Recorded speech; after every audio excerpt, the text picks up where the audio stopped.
ஜோவிகாவை மொத்த கண்ட்ரோலில் எடுத்த வனிதா.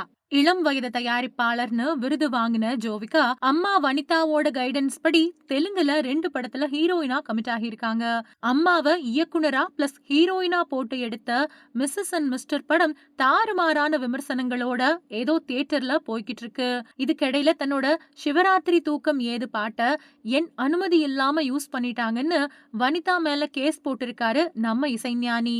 இந்த நிலையில மகள் ஜோவிகா தமிழ் படத்துல ஹீரோயினா அறிமுகமாகறத பத்தி பேசியிருக்காங்க வனிதா. அவங்க பேசும்போது, ஒரு நாளைக்கு 2 அல்லது 3 கதைகள் வருது. ரொம்ப பெரிய பேனர்ல இருந்து வருது.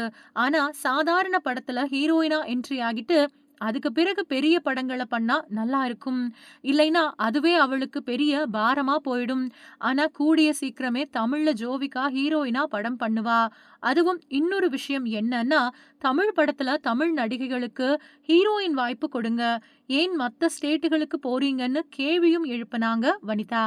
இதுக்கு முன்னையே தமிழ் பேசுற நடிகைகளுக்கு ஏன் ஹீரோயின் வாய்ப்பு கொடுக்க மாட்றீங்கன்னு பல இடங்கள்ல வனிதா பொங்குனது குறிப்பிடத்தக்கது. மொத்தத்துல மகள் ஜோவிகா கம்ப்ளீட்டா வனிதா கண்ட்ரோல்ல இருக்காங்க. அவ்வளவுதான்.